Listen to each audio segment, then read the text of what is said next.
तो कल जैसे हम लोग डिस्कस कर रहे थे, तो आज वही हमारा डिस्कशन थोड़ा कंटिन्यू करेंगे। जैसे हमने बताया था कि हमने जो नेक्टर ऑफ इंस्ट्रक्शन का वर्स 1 डिस्कस किया है, मंडे से हम लोग वर्स 2 डिस्कस करेंगे। बट इन बिटवीन ये जो 2 दिन का डिस्कशन है, कल था और आज भी आप में से कई डिवोटीज ने तो जो अपने पॉइंट शेयर नहीं किए थे, तो उसको भी बता सकते हैं कि हम कई बार जो पहले कुछ और कर रहे होते हैं, है ना, और यहाँ पे आते हैं तो इतना कुछ परिवर्तन करने बोला जाता है ना। तो लगता है कि मतलब हम आए हैं शांति के लिए, है ना, भक्ति में आए थे, थोड़ा शांति मिलेगी, है ना। यहाँ पे तो इतना कुछ बता दिए, है ना, जैसे स्कूल में होमवर्क मिलता था, ये करो वो करो ऐसे करो ऐसे करो।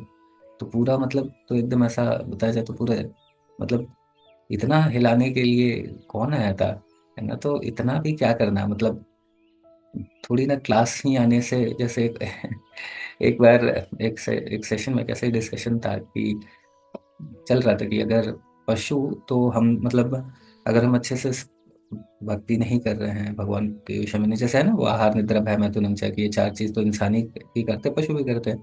तो इंसान अगर अगर धर्म के विषय में मैं कौन हूँ, है ना, ये सब चीज़ों को समझने में अपनी टाइम एनर्जी अगर नहीं दे रहे, तो फिर जैसे शास्त्र तो यही बताते हैं कि they are no better than animals, है ना। लेकिन जब ये सुनते हैं कई बार तो लगता है कि अच्छा ऐसा कैसे बोल रहे हैं, है ना। मतलब कई बार ऐसा प्रश्न उठता है ना कि हम भी ठीक है, हम भक्ति नहीं कर रहे, भगवदगीता नहीं पढ़ रहे, शास्त्रों को नहीं पढ़ रहे, है ना, थोड़ा नॉनवेज खा रहे, थोड़ा चाय पी रहे, थोड़ा ये कर रहे, थोड़ा वो कर रहे हैं, है ना। तो क्या ये करें तो क्या हम पशु कहलाएंगे, है ना। तो हम भी तो मंदिर जाते हैं, बीच बीच में अलग अलग फास्ट भी करते हैं, अलग अलग रीति रिवाजों का भी पालन करते हैं, ये सारी चीज़ें तो हम लोग भी कर रहे हैं अपने, जो भी हमारे हिसाब से कर रहे हैं, जो हमारी परंपरा है उसके हिसाब से कर रहे हैं। तो क्या दिक्कत है इतना, ऐसा आपको आपको क्या परेशानी है ना। तो ये सारी चीज़ें लगती है कि ऐसा तो ये तो पूरा डिवीजन वाली बात है, तो पूरा डिवाइड हो जाएंगे हम लोग, ऐसा खुद भी डिस्टर्ब रहेंगे और फिर अलग हो जाएंगे लोगों से ऐसा करके। तो कैसे समझा जाए इसको, है ना। तो उसमें आप सभी डिवोटीज ने काफ़ी अच्छे पॉइंट शेयर किए थे। तो अभी आप बता सकते हैं बाकी जो पॉइंट्स आप लोगों ने शेयर नहीं किया है, तो उसको शेयर कर सकते हैं।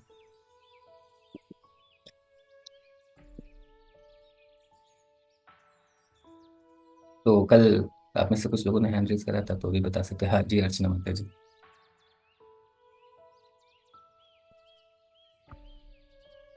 ये ये भी लगता है हाँ। कि इन चीज़ों को फॉलो करने के कारण उल्टा हमारे हमारे जो सोसाइटी है, हमारा जो फ्रेंड सर्कल था, है ना, उससे भी हम दूर जा रहे हैं। हाँ जी प्रभु, हरे कृष्ण प्रभु जी। हाँ जी माता जी बताइए।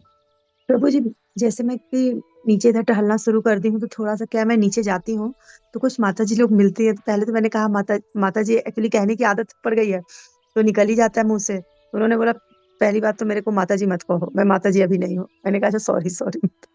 तो फिर उन्होंने बोला कि अभी मेरे घर इतने दिन से तुम आ रही हो, मैं हम लोग 1 साल से बोल रहे हैं हमारे घर चलो, नहीं चल रही हो, प्लीज आज चलो। तो मैं चली गई तो उन्होंने बोला कि कुछ खाओगी? मैंने कहा देखो मैं किसका ही कुछ खाती नहीं हूँ। तो उन्होंने बोला ये तुम लोग का इस्कॉन वाले तुम लोग को क्या सिखा देते हैं यार, कि मतलब कुछ भी नहीं खाते हो तुम लोग। किसी के यहाँ 1 कप चाय अगर तुम्हें क्या दिया जाए, हम लोग तो अनियन गार्लिक खाते हैं, हमारे यहाँ एग भी खाया जाता है, और उसके बाद से चाय, तुम्हें 1 कुल्हड़ चाय भी नहीं पिला सकती। मैंने कहा नहीं पीते हैं तो फिर कैसे? कोई बात नहीं, मैं तुम्हारे घर आ गई, वही मिल लिया। अब जरूरी है कुछ खाना? होता है तुम लोग का तो लेवल ही हमको समझ नहीं आ रहा, तुम लोग कैसे जीते हो? उनके तुम्हारे सामने ही तो है, जीते कैसे हैं तुम, खुद ही देख लो। तो प्रभु जी वहां जाके क्या कर, इतना लोग फोर्स करते हैं, कैसे करें कि नहीं खाए कुछ? तो कह रही है कुछ भी कुछ तो खा लो। क्या क्या कहूँ, कुछ समझ नहीं आ रहा, क्या नहीं फ्रूट्स ले खाते हैं? सकते हैं माता जी, फ्रूट्स ले सकता है, बोलिए फ्रूट्स लेके आओ, भगवान को भोग लगाओ, फ्रूट्स ले लेंगे। माता जी, अरे सॉरी प्रभु, प्रभु जी रात हो गई थी, रात में कैसे फ्रूट नहीं लेती हूँ। थोड़ा बहुत तो ऐसा थोड़ा बहुत ले, ताकि ऑफेंड भी नहीं हो जाए कोई। सेब वेब में तो ऐसा बहुत दिक्कत नहीं है, तो थोड़ा बहुत ऐसा लेके उनको, अब बोलिए आप सेब ले आओ, काट के भी भगवान को भोग लगाते हैं, फिर थोड़ा पालेंगे। तो अब मतलब देखिए वही चीज़ है कि उनको सिंपली हम ऐसा बता सकते हैं कि हम लोग क्या करते हैं, जो भी चीज़ें हैं भगवान को बस इतना कुछ करने, हम नहीं खाते ऐसा करके ना, ऐसा मतलब बहुत सिंपल सी बात है कि हम लोग प्रैक्टिस कर रहे हैं कृष्णा कॉन्शियसनेस का। तो हम लोग बस एक चीज़ है कि भगवान भगवद गीता में बताते हैं कि पत्रम पुष्पम फलम, तो भगवान को हर चीज़ हम अर्पण करते हैं, वही खाते हैं, भक्ति कर रहे हैं तो हम वही खाते हैं जो भगवान को भोग लगा हुआ है। जो भगवान को भोग नहीं लगा है तो नहीं खाते हैं, और चीज़ें बाकी चीज़ें नहीं भूख लगती है ना, इसलिए हम लोग नहीं खाते। तो आप फल ले आओ, फल भगवान को अभी मैं आपको बताती भी हूँ कि कैसे भोग लगाना है। तो भोग लगाइए और उसके बाद उनको भी खिलाइए, आप भी पाइए, है ना, तुलसी डाल के।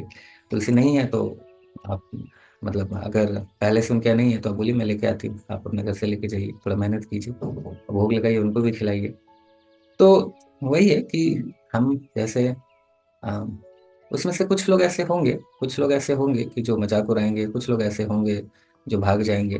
बट जब हम इस तरीके से प्रैक्टिस करते हैं तो कुछ लोग जरूर होते हैं जो हमारे बिहेवियर को देखते हैं और हमें जैसे जैसे उनको लगता है कि ये स्टैंडर्ड प्रैक्टिस कर रहा है बट इसके जो चीज़ों का प्रभाव मतलब ये मतलब जल्दी कोई भी प्रॉब्लम होता है तो ये विचलित नहीं होता है, स्टेबल रहता है, इस तरीके से तो जो हमारे क्वालिटीज़ को देखेंगे कि इसको कुछ भी बोलो तो ये टॉलरेट करता है, तो ये सारी चीज़ों से वो फिर धीरे धीरे उनको इंस्पिरेशन फील होगा और फिर वो खुद ही जाके पूछेंगे। ऐसा सभी लोगों के साथ होता है कि जब शुरुआत में उन्हीं चीज़ों को लेके वो जिसका वो मजाक उड़ा रहे हैं, बाद में उन्हीं चीज़ों का वो रिस्पेक्ट करते हैं कि इसका कितना मतलब एक एक इसके अंदर एक समर्पण है, अपने डेडिकेशन है ना, कुछ हाँ फिलोसफी जी प्रभु। कर रहे हैं, तो बाद में वो इंस्पिरेशन लेंगे।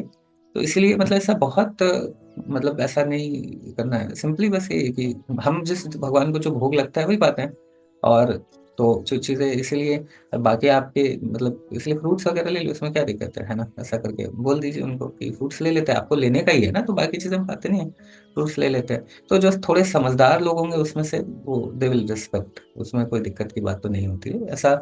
बहुत सा मतलब ये तो होना है और इसमें बहुत ऐसा परेशानी की बात भी नहीं है। माता जी बोले फ्रूट्स ले सकते, जूस ले सकते, कोई दिक्कत नहीं है, बेस्ट है फ्रूट्स ना, थोड़ा उसमें क्या ही है। प्रभु जी एक क्वेश्चन और है। कल मैं रामेश्वरम जा रही हूँ, तो हम्म। फिर ठाकुर जी को कैसे क्या करें कि मतलब कैसे 3 बजे 3 बजे ही घर से निकल जाना है। ये तीन चीजें बताई जाती है इस सिचुएशन में, जो आपके लिए फिजिबल हो आप कर सकते हैं।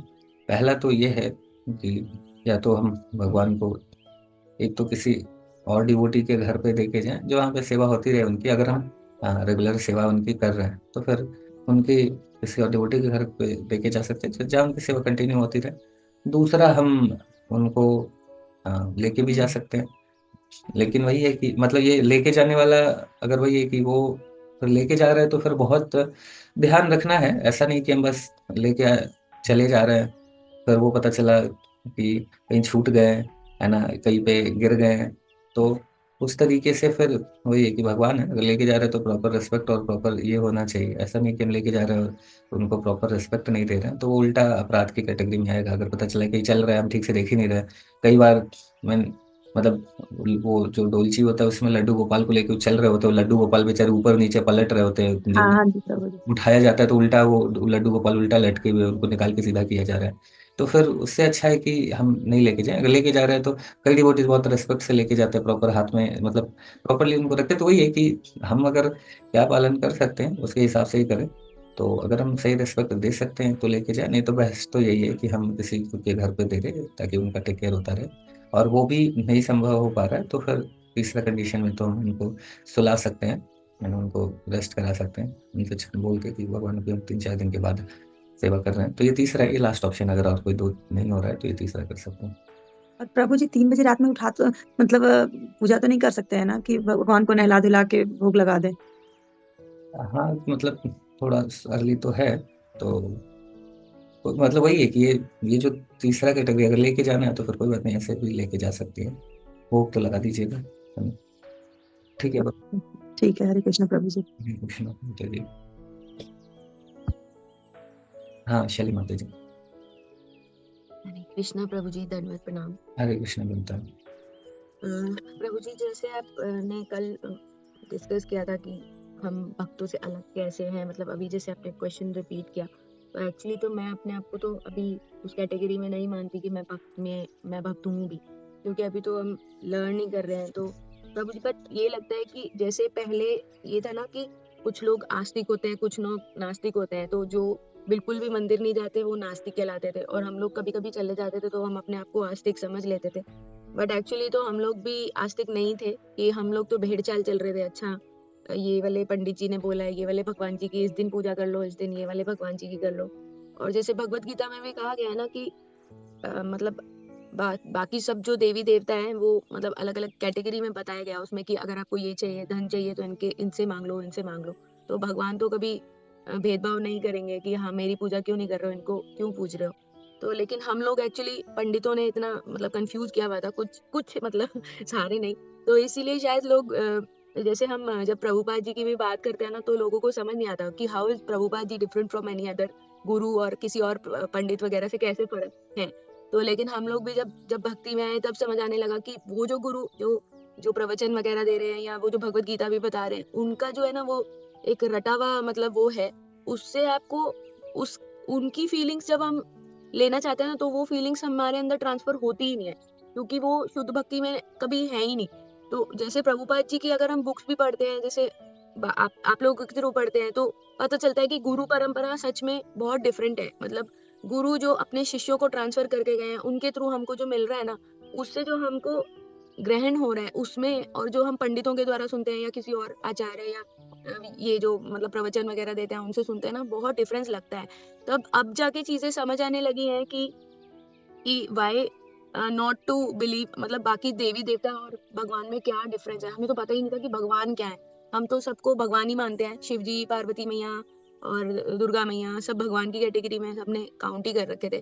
तो हम लोग भी बस भेड़ चाल चल रहे थे, कभी डर के मारे, कभी मतलब ऐसे ईर्ष्या से कि हाँ ये हमसे ज्यादा भक्ति कर रहे हैं, चलो।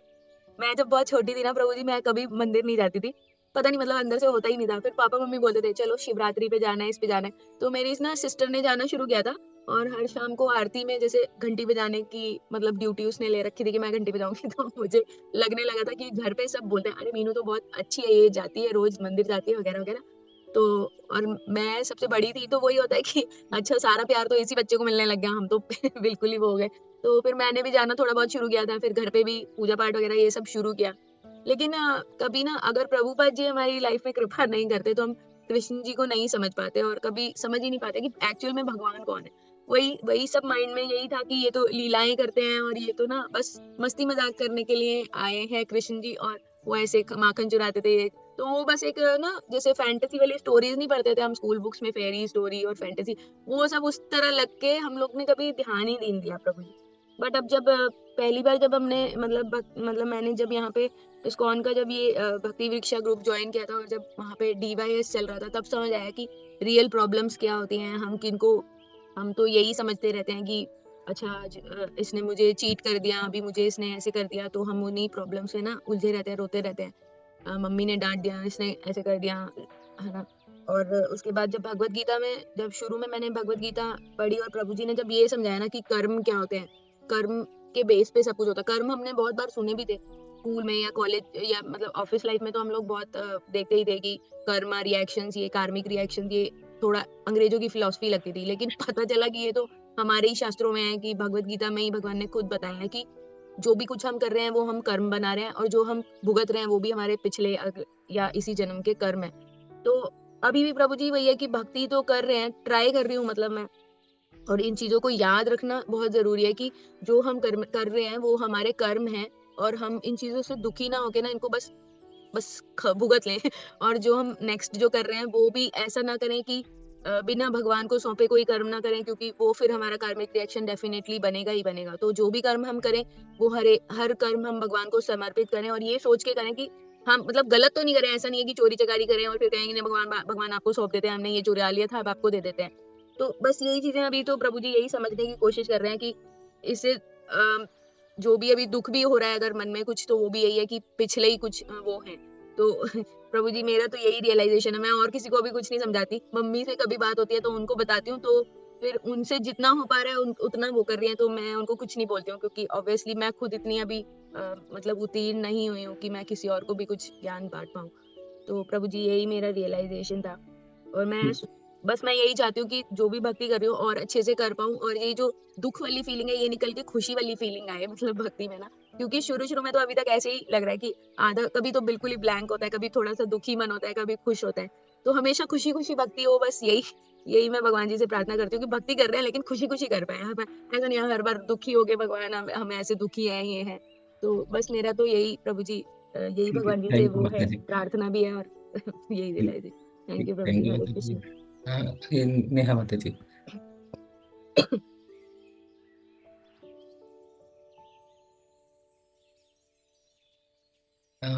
नेहा माता जी आप शेयर कर रहे हैं? ठीक है, ये सानिया माता जी। हरे कृष्ण प्रभु जी, दंडवत या, प्रणाम। एक मिनट में, हाँ जी, नेहा माता जी बताइए। फिर प्रभु उसके जी मैं बोल रही कंटिन्यू थी, करेंगे, हाँ ठीक है। प्रभु जी मैं बोल रही थी कि मैं वृंदावन गई थी कार्तिक मास में, बट मैं गले में मेरा तुलसी है, बट मैं चैंटिंग भी तुलसी माला से कर रही हूँ। वृंदावन में जितने दिन रही उतने दिन की, बट अभी भुवनेश्वर आ चुकी हूँ, तो यहाँ भी कर सकती हूँ कंटिन्यू। नहीं, तुलसी माला से माता जी बिना दीक्षा के करना ठीक नहीं है। हम बेल नीम इन सभी के ऊपर ही करते हैं। तुलसी माला पे जब दीक्षा होती है तो देन गुरु फिर अधिकार देते हैं तुलसी माला पे करने का, तभी हमको तुलसी माला पे करना चाहिए। ओके प्रभु इसके जी, पहले सोच रही थी कि एकादशी के टाइम सिर्फ तुलसी और बाकी टाइम बेल का। वही माता जी कि अपने से हमें कोई भी ऐसा नियम अपने से नहीं बनाना चाहिए कि एकादशी के दिन वृंदावन में या अलग अलग जगह पे जो नियम है वो हर जगह के लिए है ना। हम नहीं, माता जी लोग जो थी ना, तो वो बोली ना कि गले में तुलसी भी है तो चैंटिंग भी तुलसी से ही करो, क्या दिक्कत है, ऐसे बोल रही थी तो। बोलने के लिए तो कई बार ये भी बोलते हैं लोग कि माला ही करने की क्या जरूरत है, तो कितने लोगों की बात सुनेंगे आप। हाँ प्रभु जी, होता है, इसलिए मैं आपसे कंफर्म करना चाहती थी। ठीक है माता जी, ठीक है। हरे कृष्ण। हरे कृष्ण धन्यवाद। हरे कृष्ण। हाँ यस, यस, हाँ सानी माता जी बताइए।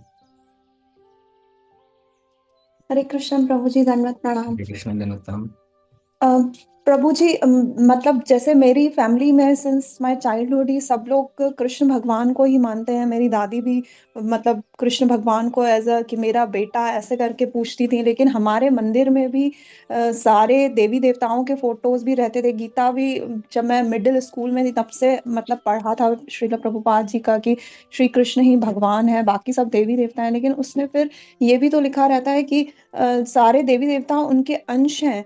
तो अगर जैसे मैं अपना बोलूं, कभी किसी और जैसे साईं बाबा के मंदिर किसी भी बिकॉज ऑफ एनी रीजन हम जाना हुआ, तो जैसे सबसे पहले जो हम मंदिर के मेन डोर पे माथा टेकते हैं तो मैं हरे कृष्णा ही मेरे मुंह से निकलता है। मैं वहां मूर्ति के सामने भी जाके हरे कृष्ण महामंत्र बोलती हूँ और उस तरीके से प्रे करती हूँ कि सामने भले साईं बाबा की मूर्ति है लेकिन वो राधा कृष्ण का ही मुझे मतलब ऐसा फील होता है कि उन क्योंकि सारे उन्हीं के अंश हैं।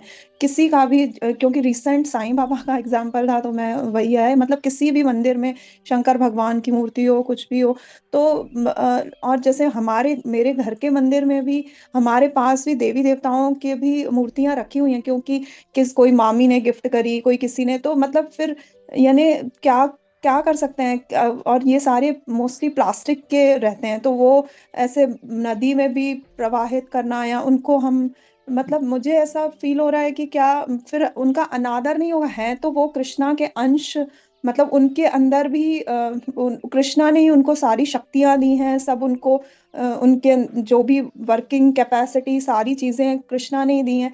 तो मैं मतलब जैसे नवरात्रे भी आते हैं तो मैं आरती 9 दिन माता की आरती करती हूँ, लेकिन मैं इस भाव से करती हूँ कि मैं राधा रानी की आरती कर रही हूँ, राधा माता की आरती कर रही हूँ। तो मंदिर में फिर सारे रखे हुए हैं क्योंकि उनको हम ऐसा कुछ प्रॉपर विसर्जन करने का भी कुछ है नहीं। प्लास्टिक का एनवायरनमेंट भी ये होगा और अनादर भी होगा सारी ऐसे मूर्तियों का। तो वही कंसर्न कल, क्योंकि सब लोग ऐसे कुछ एक दो माता जी का सुना कि उन्होंने कहा हमारे मंदिर में सिर्फ कृष्णा का ही है, लेकिन मेरे मंदिर में तो सारे सब ऑलमोस्ट सारे देवी देवताओं का है, भले छोटा सा भी हो, छोटे से मंदिर में भी, क्योंकि सब किसी न किसी ने प्रेम से गिफ्ट किए थे। हमने अपने उससे तो सिर्फ पैसों से सिर्फ कृष्णा की ही फोटो खरीदी थी। तो यही कंसर्न था कि क्या कर सकते हैं फिर ऐसे, मतलब इज इट रॉन्ग कि अगर हम रख के रखा है हमने और हम उन्हें उसी भाव से देख रहे हैं कि ये मेरे राधा और कृष्णा है। हाँ नहीं, कोई दिक्कत नहीं माता जी, ऐसा रखने में कोई प्रॉब्लम नहीं है।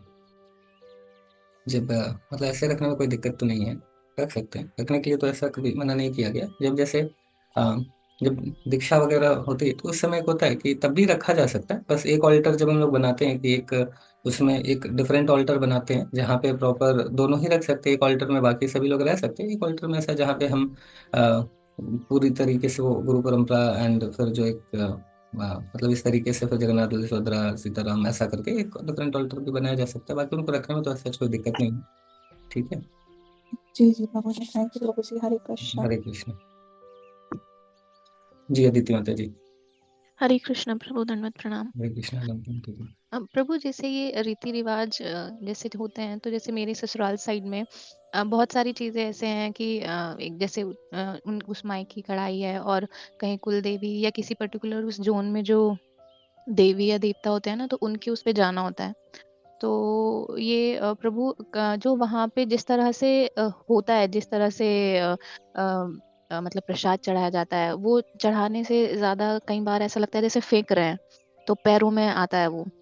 पानी ऐसे चढ़ाया जाता है कि हाथ में ऐसे चरणों पे नहीं, दूर से फेंका जाता है। तो कई बार तो विग्रह खंडित भी हो जाते हैं उस वज़ह से, बाजू नहीं रहा या आँख पे लग गया।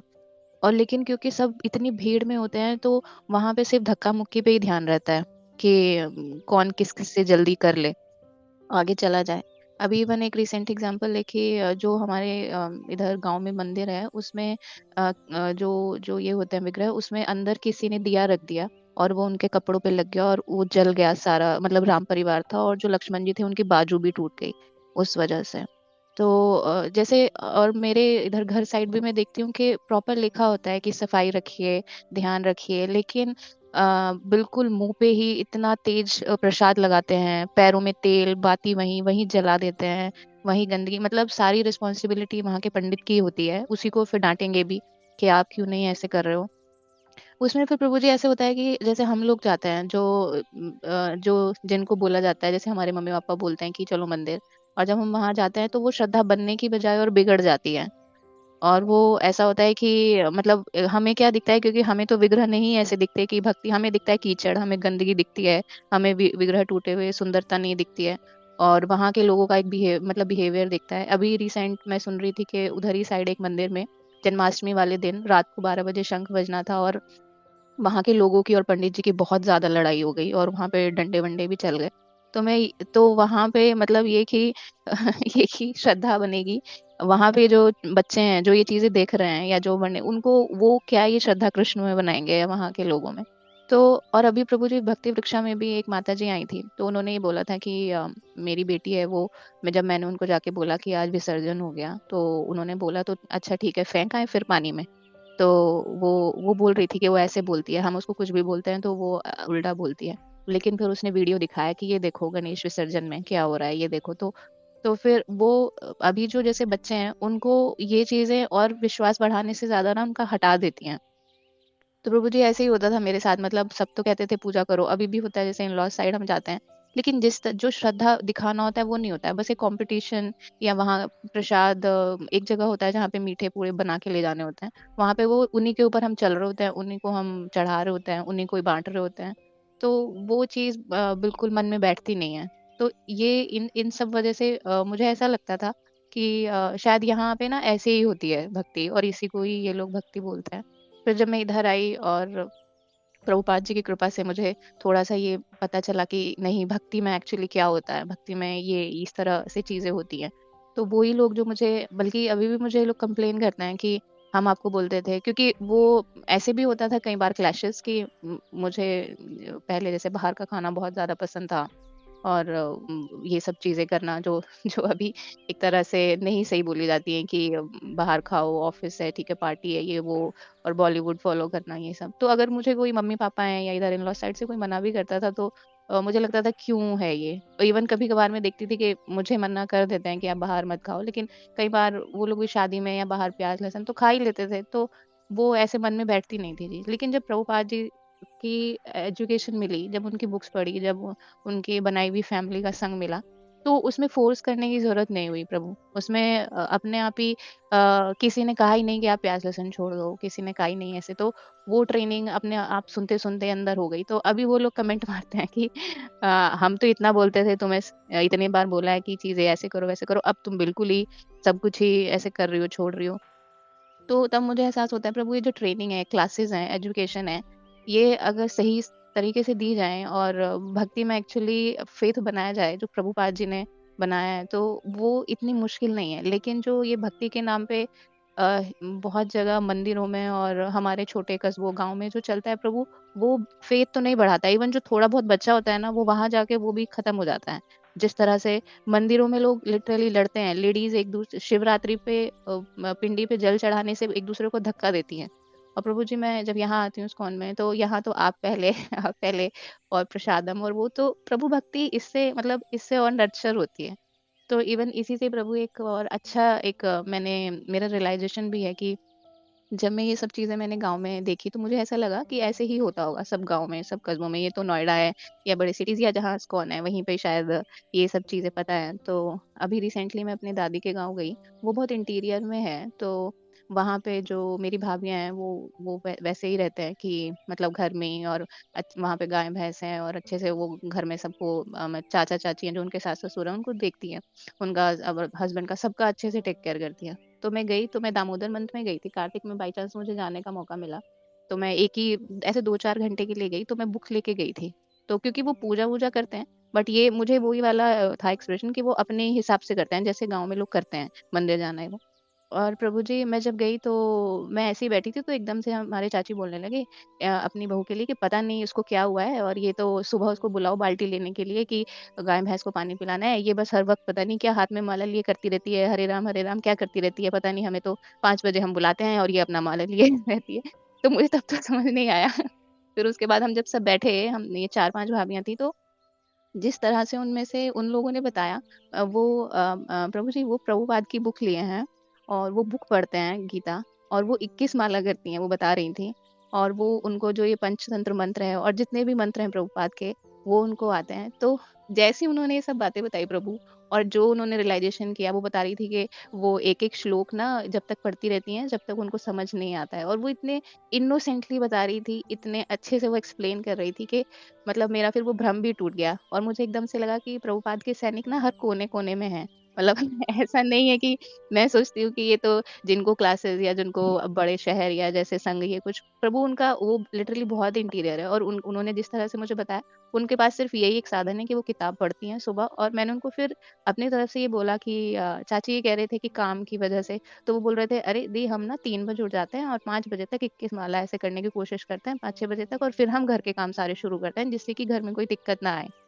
तो प्रभु जी जो जिस तरह का मुझे एकदम से लगा, और वो कार्तिक का हम ऐसे ही बात कर रहे थे कि क्या प्रण है ये वो, तो वो उनका ये तो नॉर्मल ही है कि चलो नहा लिया सुबह। फिर उन्होंने बताया कि उन्होंने सब तरह की दालें छोड़ी हुई हैं, सब्जियां छोड़ी हुई हैं, केला छोड़ा हुआ है। तो उनकी जब जब मैं तपस्या सुन रही थी, उनका रीडिंग, उनकी चैंटिंग, उनकी चीजें, प्रभु जी मैं सोच रही थी कि प्रभुपाद की बुक्स लिटरली इतनी इफेक्टिव है, उनकी एजुकेशन इतनी इफेक्टिव है कि ये ऐसा नहीं है कि हम लोग ये एक्सक्यूज दे सकें कि हमारे पास तो गांव है, हमारे पास इंडिया है, हमारे पास शहर है। वो उनका तो प्रभु जो बुक्स पढ़ लेता है, लिटरली वो संग ही है प्रभुपाद का, और वो कहीं भी इफेक्ट कर सकता है। और तब मेरा थोड़ा सा भ्रम टूटा कि नहीं, गांव में भी ऐसा नहीं है कि सब इसी तरह के लोग हैं।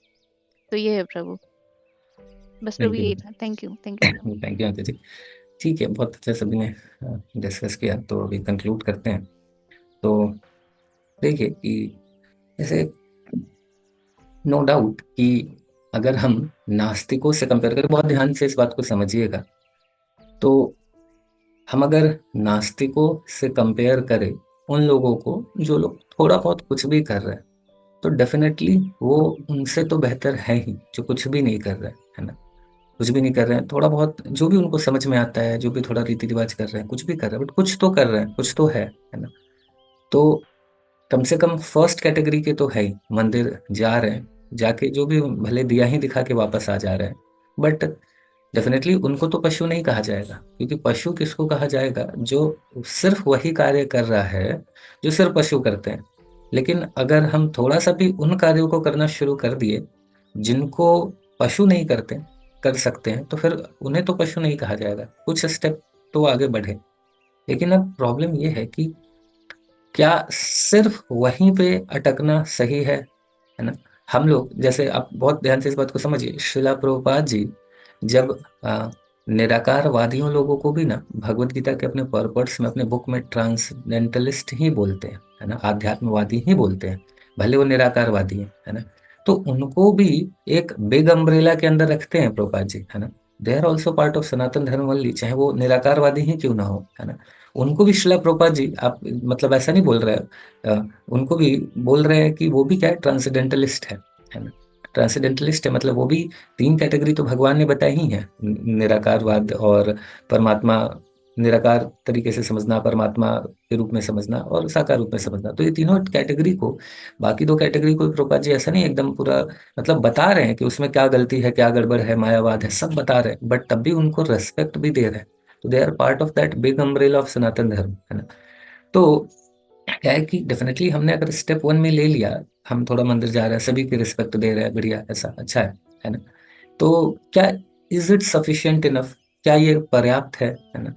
हम जब आते हैं तो कई सारी क्लास में हमें चीजें सुनने को मिलती है, समझने को मिलती है, जो हमें थोड़ा हिलाती भी है, थोड़ा डिस्टर्ब भी करती है, बट क्योंकि वो हम जो पहले कर रहे थे उससे थोड़ा डिफरेंट होती है। लेकिन सिर्फ मंदिर जाके थोड़ा अगरबत्ती दिखाना, थोड़ा दीप दिखाना, वो बुरा नहीं है। ये हमेशा समझना है कि we are not criticising anyone who are doing this things. हम ऐसे लोगों को क्रिटिसाइज करके नीचे नहीं दबा रहे हैं, जो सिर्फ वही कर रहे हैं हम तो उनको रिस्पेक्ट देंगे। ये हम सभी के बिहाफ में बात कर रहे हैं, हम सभी को देना है ना? बट हमें वहां तक अगर कोई पहुंचा है तो उसको आगे भी तो लेके जाना है। आज के टाइम पे मंदिर सिर्फ दीप दिखाने का एक साधन, कई जगह मंदिर में सिर्फ वही होता है, आते हैं सुबह उठ के पानी दूध जो भी चढ़ा के, ठीक है, दे आर फार बेटर, कम से कम कुछ चढ़ा रहे हैं, कुछ तो दे रहे हैं भगवान को।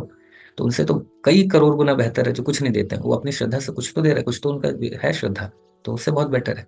लेकिन मंदिर सिर्फ वो स्थान नहीं है जहाँ पे हम जाके कुछ डिमांड करें, है ना, या कुछ बस चढ़ा के 2 रुपए का कुछ चढ़ाए और 200 करोड़ का प्रॉपर्टी मांगे। वो मंदिर वो जगह नहीं। मंदिर वो जगह है जहाँ पे जाके हम एजुकेशन लेते हैं स्क्रिप्चर्स का। टेम्पल्स हमारे स्पिरिचुअल इंस्टीट्यूशंस हैं जहाँ पे शास्त्रों की शिक्षा दी जाती है। मंदिर में आप सभी ने सुना भी होगा, बड़े बूढ़े भी जो पुराने लोग हैं बोलते हैं मंदिर जाना चाहिए तो थोड़ा बैठना चाहिए, है ना। ऐसा नहीं कि बस गए और एकदम निकल गए। क्यों बैठना चाहिए? मेरी नानी भी बताती थी कि जब भी मंदिर जाओ तो थोड़ा बैठना चाहिए। बट ये नहीं समझ में आता था क्यों बैठना चाहिए, कहीं भी बैठ जाओ उससे क्या मिलने वाला है ना। लेकिन बाद में समझ में आया कि क्यों बैठना चाहिए, क्योंकि मंदिर में हमेशा, मंदिर एक ऐसा स्थान है जहाँ पे हमेशा भगवान के नाम का कीर्तन होता है। मंदिर वो स्थान है जहाँ पे हमेशा भगवद गीता, भागवतम जैसे ग्रंथों के ऊपर शिक्षाएं दी जाती हैं। तो जब हम बैठेंगे तो वो हमें कुछ तो एजुकेशन मिलेगा, कुछ तो हमें भगवान का नाम सुनने का अवसर मिलेगा, है ना। तो मंदिर भले दीप दिखाने, कुछ मांगने, कुछ लेने, कुछ देने, किसी भी पर्पज से आए, बट जब हम आ गए तो फिर जो भक्त लोग उस मंदिर में हैं उनकी रिस्पॉन्सिबिलिटी बनती है कि जो लोग यहाँ तक आए हैं उनको उससे ऊपर लेके जाना। तो उससे ऊपर ले जाने का क्या मतलब है?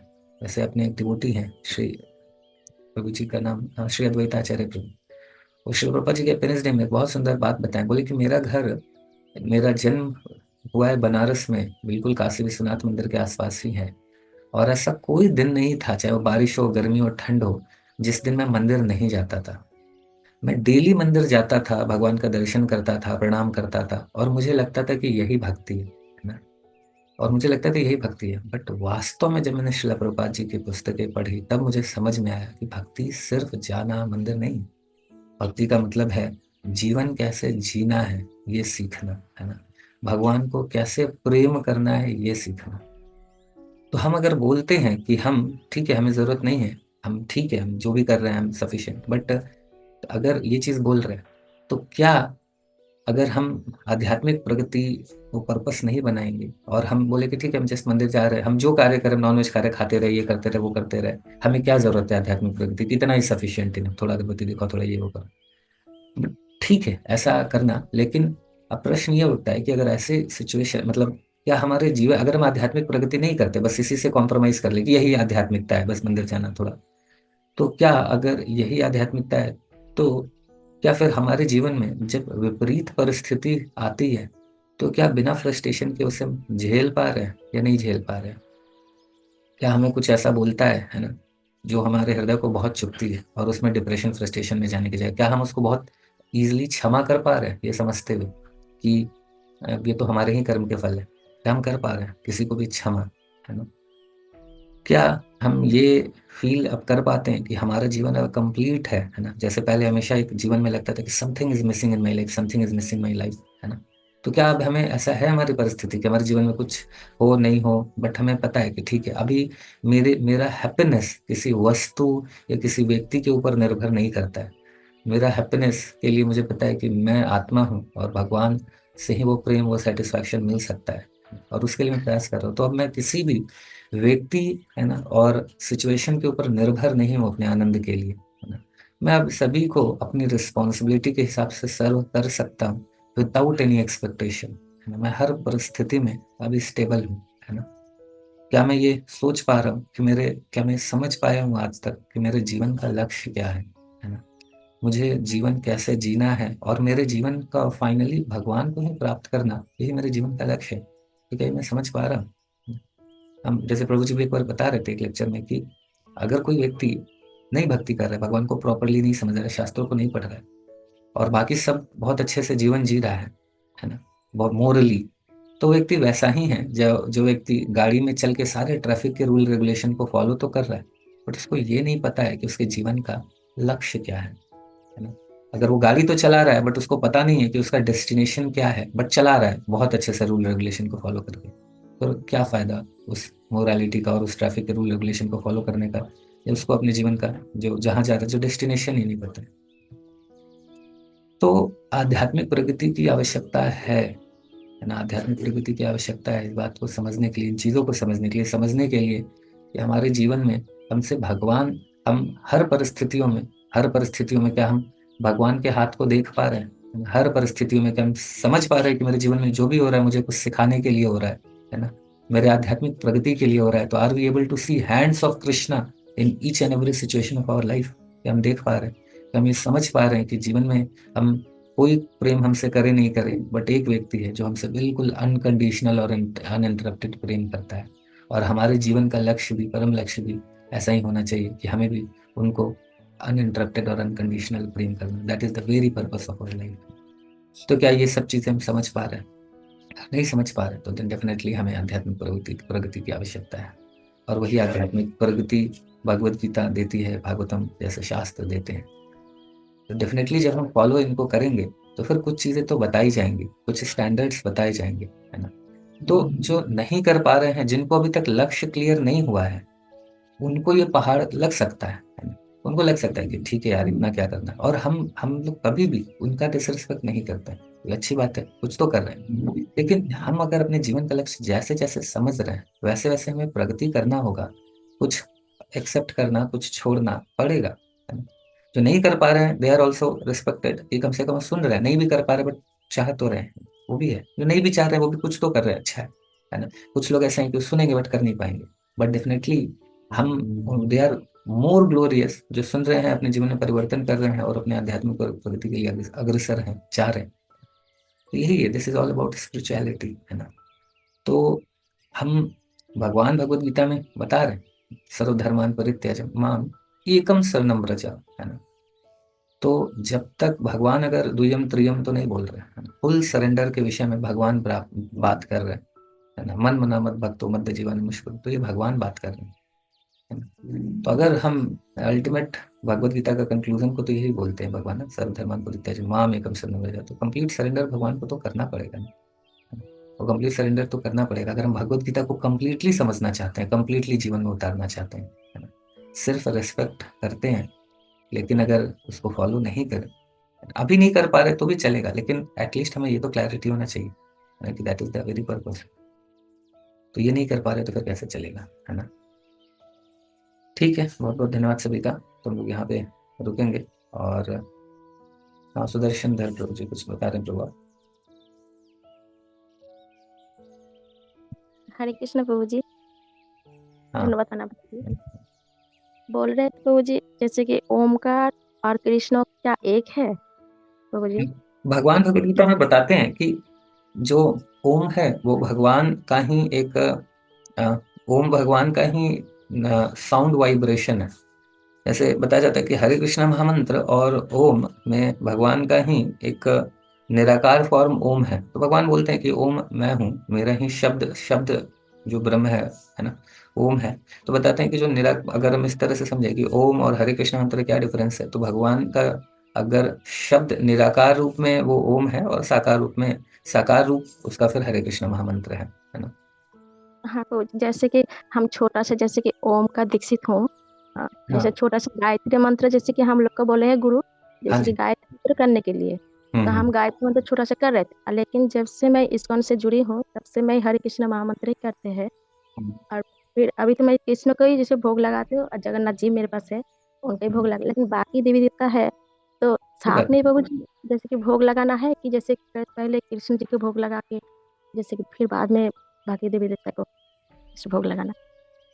हाँ, मतलब जैसे अगर भगवान है कि उन लोगों को भी बहुत प्रसन्नता होती है, उनको भी अगर बाकी को भी भगवान का भोग अगर मिलता है तो उनको भी बहुत प्रसन्नता होती है ना। तो बट वही है कि जैसे मैंने बताया शुरुआत में कि अभी हमारे पास इनिशियली एक ऑल्टर है तो कोई बात नहीं, उसमें ही आप जगन्नाथ जी को भोग लगाइए।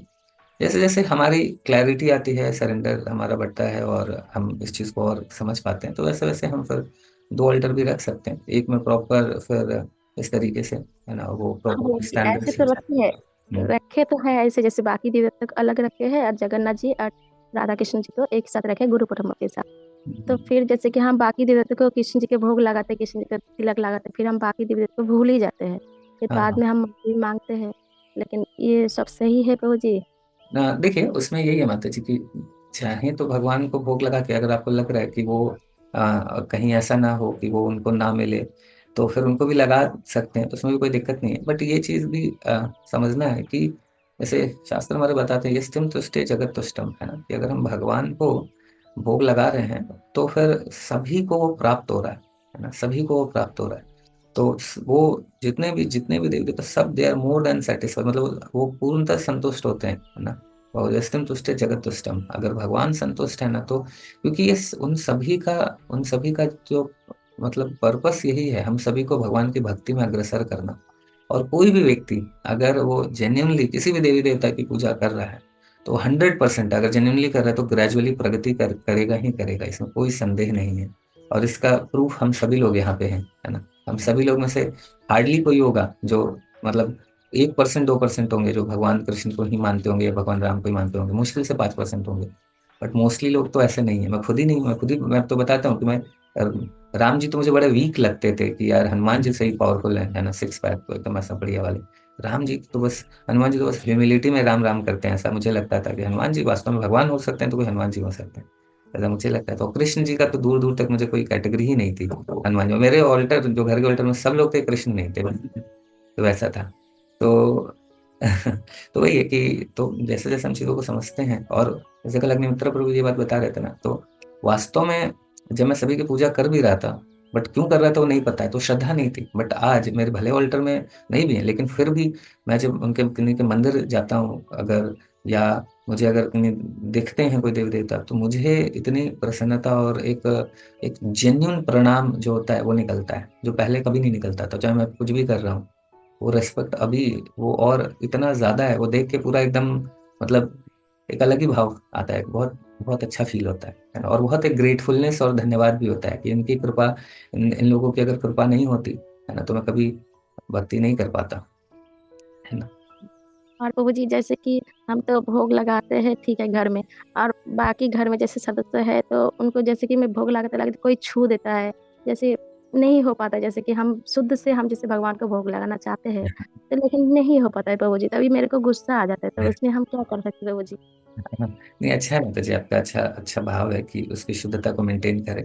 बट कोई बात नहीं माता जी, जो गुस्सा ऐसा तो करने का क्या है, उतना ज्यादा तो मतलब वही है कि आपसे जो छोटे हैं उनको तो समझा सकते हैं, बट कई बार हमसे जो अगर बड़े हैं ना, उनको हम बोलेंगे तो फिर वो ऑफेंड होंगे, तो इसीलिए हम उनसे उनके बिहाफ में भगवान से क्षमा मांग सकते हैं। और हम ऐसा प्रयास करें कि ऐसा नौबत ही नहीं आए, है ना। तो कई बार ऐसा भी होता है कि जहाँ पे थोड़ा ज्यादा प्रॉब्लम है, तो किचन में ही भगवान का फोटो रख के ना, एक बन जाता है वो फोटो प्लस जगन्नाथ बलदेव सुभद्रा वैसा करके, ऐसा सभी एक ही फोटो में करके और उसको ही किचन में रख दिया, वहीं पे भोग लगा लिया, ऐसा करके गुरु परंपरा ऐसा करके प्रॉपर एक छोटा सा फोटो बना लिया, वहीं किचन में भोग लगा लिया, क्योंकि उसके बाहर ही निकालने के बाद तो कोई खाएंगे। तो ऐसा भी कई डिवोटीज करते हैं, है ना, कि किचन में भोग लगा लिया, बाहर जब आया है। जब कोई छू लेता है कि किसी चीज में छू जाता है, मैं गंगा जल बार बार छीनती हूँ, मुझे जैसे लगता है, मुझे लगता है कि भगवान के सुख से जैसे कि करने की कोशिश करती हूँ, लेकिन हो ही नहीं पाता है कोई मेरे बात से। नहीं, कभी कभी माता जी हो जाए तो भगवान से क्षमा मांग लीजिए, कोई बात नहीं, ठीक है। अच्छा भाव तो आपका अच्छा है, आप अच्छे ये भाव तो अच्छा है कि हम शुद्धता को मेंटेन करें। बट और कुछ जैसे कि हम तो जैसे गुरु का दीक्षा ले चुके हैं ओमकार की, हाँ, कोई उपासना भी बात करते थे पहले, तो उसमें जैसे गुरु का अपमान तो नहीं हो रहा है प्रभु जी? देखिए माता जी, ये चीज, इसमें यही चीज समझना है कि अगर वहां पे भी जो आप कर रहे हैं, अगर उसको करते हुए भी आप करें तो भी कोई दिक्कत की बात नहीं है। अगर जैसे बताया जाता है कि अगर चार संप्रदाय में, अगर जिनसे भी हमने दीक्षा ली है, अगर वो किसी चार संप्रदाय में आते हैं, फिर तो मतलब प्रॉपरली जो भी उन्होंने बोला है उनको फॉलो करना ही है। और तो ये चार संप्रदाय में मोस्टली तो ऐसे हरे कृष्ण मंत्र का बोलते हैं करने के लिए। और तो अगर वो चार संप्रदाय से हैं तो फिर तो यही है। और अगर कहीं और से भी किसी ने दीक्षा ली तो भी कोई दिक्कत की बात नहीं है, क्योंकि जो शिक्षा है, दो चीज है, दीक्षा और शिक्षा, है ना। तो यहाँ पे भी कई सारे डिवोटीज हैं जिन्होंने अलग जगह से दीक्षा ली है। तो कई सारे इस्कॉन में ये वो भी डिवोटीज हैं जो कई और जगह की जगह, इवन चार संप्रदाय में, श्री संप्रदाय, अलग अलग संप्रदाय से हैं। तो इसमें कोई दिक्कत की बात नहीं है, क्योंकि जो शिक्षाएं हैं ये चार संप्रदाय में ये ऑलमोस्ट सेम ही है ना। तो और ये जो शिक्षा बता रहे, ऐसा ये किसी इस्कॉन का कोई ऐसा मोनोपोली तो नहीं है ना। क्योंकि ये तो शिक्षाएं शास्त्रों की शिक्षाएं हैं और सभी के लिए है ना। कोई ऐसा नहीं कि ये मेरी टीम का है इसी के लिए है ना, वो उसकी टीम का है उसी के लिए, सभी के लिए है ना। सभी के लिए, ये तो श्रील प्रभुपाद जी ने जो इस तरीके से बताया, और ये शास्त्र है ना, तो ये सभी के लिए है। तो कोई क्या है कर रहे हैं, कहाँ से, उससे तो कोई फर्क नहीं पड़ता है। सभी लोग इसकी शिक्षा ले सकते हैं और इसका पालन कर सकते हैं। और अगर हम किसी ऑथेंटिक संप्रदाय से अगर हमने दीक्षा ली है, तो जो वहाँ पे, जैसे कई बताते हैं कि डिवोटीज की हमने यहाँ से दीक्षा ली और वहाँ से हम मंत्र करते हैं, तो ठीक है, उसको भी कर सकते हैं। हरे कृष्ण मंत्र भी करना करें, है ना, दोनों ही चीज कर सकते हैं। अगर किसी मतलब प्रमाणिक संप्रदाय से अगर कहीं दीक्षा की जो गुरु प्रभु शिष्य जी जैसे परंपरा से है, तो फिर देन उसके बाद वहाँ पे जो बताया जा रहा है उसको करे और हरे कृष्ण मंत्र को जप करे। अगर अगर अगेन मैं बता रहा हूँ, अगर प्रमाणिक संप्रदाय नहीं है, तो फिर अगर प्रमाणिक संप्रदाय नहीं है कि वो पूरी गुरु शिष्य परंपरा करके ऐसा भगवान तक नहीं जा रही है, तो भी अगर उनकी श्रद्धा है तो भी ऐसा नहीं है, तब भी हम ये नहीं बताते हैं कि आप छोड़ दो, तो प्रमाणिक संप्रदाय नहीं है, कोई दिक्कत नहीं है। आप खुद देखिए, अगर प्रमाणिक संप्रदाय नहीं भी है और किसी की श्रद्धा है, तो उसको लग रहा है कि मतलब मुझे करना चाहिए, तो फिर वो करके और बाकी हरे कृष्ण मंत्र का जप कर सकते हो, उसमें भी कोई दिक्कत नहीं है। लेकिन अगर उनको ही लगता है कि नहीं, जैसे कई बार ऐसा ही होता है कि ऐसे ही वो गांव में गए और कोई ऐसे ही, वो एक ट्रेडिशन है अभी कि ये पूरे गांव के गुरुजी होंगे ऐसा करके, और अब वो सेल्फ डिक्लेयर्ड अगर कई बार हैं, है ना, सेल्फ डिक्लेयर्ड गुरु हैं, या उनके कोई गुरु तो है बट आगे और कोई नहीं है ना, बस ये कि पिताजी थे वो पूरे गांव को। अभी एक एक डिवोटी हैं बता रहे थे कि अब एक मतलब 3 जनरेशन से एक व्यक्ति है, पहले वो दीक्षा देते थे, उनके दादाजी को उन्होंने दी, उनके बेटे ने उनके पिताजी को दी, और उनका भी बेटा हुआ तो वो मुझे बचपन में ही हमारी हो गई। बट तो इस तरीके से उसके पहले का तो कुछ नहीं पता है, बट हाँ 3 जनरेशन से वो दे रहे हैं। तो तो फिर उसका तो कोई उतना मतलब वही है कि वो कुछ बोले भी नहीं, बस दीक्षा दे दिया, हो गया ऐसा करके। तो तो फिर वो चीज़ है माता जी की, तो फिर उसमें अब वही है कि उसमें फिर उनकी श्रद्धा है, अगर वो करना चाहें तो कर सकते हैं, नहीं भी करना चाहें तो, अगर उसका कोई मतलब शास्त्रिक प्रमाण नहीं है तो फिर नहीं भी करेंगे तो कोई अपराध तो नहीं लगेगा, है ना। बट अगर कर भी रहे हैं, अगर उनकी श्रद्धा है, तो उसको भी कोई हम ऐसा नहीं बोलते कि आप छोड़ दो बिल्कुल। वो अपने ऊपर है, उनके ऊपर है ना। जी प्रभु जी, वहीं पे जैसे कि बोलते हैं ना, पेट भर के खाओ, नॉन वेज भी खाते हैं और नाम जप भी करते हैं। लेकिन मेरे को अभी जैसे इस्कॉन से जुड़ी हूँ, तब से मुझे वो सब पसंद नहीं है, क्योंकि इस्कॉन का नियम पालन बहुत अच्छा है। और बहुत, जैसे प्रभुपाद जी को जब से मैं जानी हूँ, तब से मैं बहुत मतलब अच्छा लगता है कि हाँ, नियम सबसे बेस्ट है ये। तो वहाँ का जैसे जो पहले गुरु थे वो तो अभी है नहीं, तो वो तो सही थे, और उनके नीचे जो अभी है वो सब बोलते हैं कि जैसे पेट भर के खाओ और पेट भर के नाम जप करो। नॉन वेज भी खाते हैं और नाम जप भी करते हैं। तो हरे कृष्ण जब बोलेंगे ना, तो वो बोले नहीं हरिओम बोलो, हाँ ऐसे बोलते हैं। तो ये मुझे तो अभी तो यहीं पे हूँ। हाँ, मैं तो लोग भी लगाते हैं, जिससे पूजा वूजा करते हैं, कृष्ण जी का भी पूजा करते हैं। हाँ, तो पता नहीं बाद में क्या बोलेंगे वो लोग। हाँ, तो बस यही है। मतलब एक्चुअली वही है कि हम लोग, वही है कि गुरु साधु शास्त्र, ये 3 चीज इंपॉर्टेंट है। जो भी हम सुन रहे हैं वो शास्त्रों से होना चाहिए, है ना। गुरु परंपरा और शास्त्रों से वेरीफाई करना आवश्यक है। तो गुरु साधु शास्त्र, ये 3 चीजें हैं, ये 3 पैरेलल लाइन होने चाहिए। ठीक है माता जी, हरे कृष्णा। ठीक है, लास्ट नीलम गौर माता जी, अभी हरिनाम संकीर्तन में भी मुझे जाना है, मुझे निकलना होगा, तो ये लास्ट नीलम माता जी का। हरे कृष्ण। हरे कृष्ण प्रभु जी, दंडवत प्रणाम। धन्यवाद माता जी। प्रभु जी, भगवत गीता में पढ़ रहे हैं, तो भगवत गीता में एक जगह आया है, अध्याय 16 में, 16 में, ओम तत्सत। तो इसके बारे में प्लीज थोड़ा सा डिटेल बता दीजिए, बिकॉज वो मेरे समझ में ही नहीं आया बिल्कुल भी। ओम तत्सत वही है माता जी कि कोई यज्ञ अनुष्ठान वगैरह हम करते हैं तो उसके बाद ओम सत तत्सत करके ऐसा उसका कहने का ये रहता है कि अब जस्ट ये कंप्लीट हो गया, कुछ भी ऊपर नीचे 19-20 कुछ है ऐसा तो इसको मतलब जस्ट कंप्लीट आहुति टाइप से कुछ भी बचा बचा है तो ये इसको कंप्लीट माना जाए ऐसा करके, तो उस तरीके से उसको मतलब जस्ट ये कंप्लीट करने के लिए कुछ 19-20 है तो भी कंप्लीट माना जाए ऐसा करके ओम तत्सत करते हैं ऐसा है। तो ठीक प्रभु है जी, हम इसको तो उसमें मंत्र बताया गया है, महामंत्र बोला गया है उसमें जो लिखा हुआ है। हाँ हाँ करेक्ट माता जी, इसको मतलब वही मैं बता रहा ना कि ये जस्ट वही है कि अगर इसको जब लास्ट में कोई भी अनुष्ठान वगैरह किया जाता है ना तो इसको बोलते हैं, तो इसको बोलने के बाद फिर क्या है कि अगर कुछ ऊपर नीचे हुआ भी है तो फिर वो अब कंप्लीट ही माना जाएगा, इस तरीके से ही इसका ये है। लेकिन हम मतलब ये मतलब जब कोई भी यज्ञ अनुष्ठान ये सब करते हैं तो उसमें ये कड़ा बहुत महत्वपूर्ण है ना?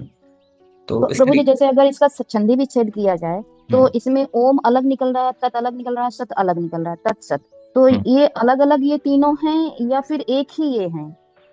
ये मतलब ये थोड़ा सा कंफ्यूजन मुझे लग रहा है कि मैं नहीं समझ। जैसे ओम मोस्टली हमने सुना है कि हर मंत्र के साथ में ओम लग जाता है कई बार, हाँ तो ओम भगवान शंकर जी का आ गया, ये तो समझ में मेरे आया था जो मैंने अपने माइंड में सेटअप किया, तो मैं पता नहीं सही सोच रही हूँ या गलत सोच रही हूँ। तत् सत क्या जाता है, कहाँ लगता है, ये कैसे आया, ये मेरे समझ में नहीं आ पाया। तत्सत का माता जी मैं संस्कृत में क्या मीनिंग है वो एक बार मैं आपको देख के बता दूंगा। बाकी ओम ऐसे क्या है माता जी, वो ओम हम लोग किसी भी को भी बोलने के पहले हम ओम बोलते हैं तो ये भगवत गीता में भगवान बताते हैं कि भगवान का नाम है, भगवत गीता पढ़ेंगे तो उसमें ये लिखा हुआ है कि ओम क्या है, भगवान का एक शब्द में निराकार रूप है ना। तो इसीलिए हम सभी के चाहे ओम नमः शिवाय बोले, ओम गणेशाय नमः बोले, कोई भी मंत्र बोलते हैं तो उसमें ओम बोलते हैं क्योंकि भगवान से ही शुरू होता है ऐसा करके, है ना। तो ये है। और तत्सत का एग्जैक्टली क्या मीनिंग है वो मैं एक बार आपको पता करके बताता हूँ, ठीक वही वही एक्चुअल में जो मैंने रीड किया था तो उसमें डिटेल यही दिखाया गया था कि भगवान श्री कृष्ण कहते हैं ओम भी मैं ही हूँ, ओम जो है वो ओम मैं ही हूँ, है। ओम में ही मैं समाया हूँ। तो थोड़ा तो मेरे समझ में कुछ आया जो मैंने जितना रीड किया, बट ये पूरी तरीके से मैं समझ नहीं पाई प्रभु जी, तो इस ठीक है, वजह से। इसका मैं एक बार संस्कृत का क्या तत्सत का मीनिंग है वो मैं एक बार बता देता हूँ। ठीक है, ठीक है, हरे थैंक यू कृष्ण प्रभु, दंडवत प्रणाम। हरे कृष्णा हरे कृष्णा कृष्ण कृष्ण हरे हरे हरे राम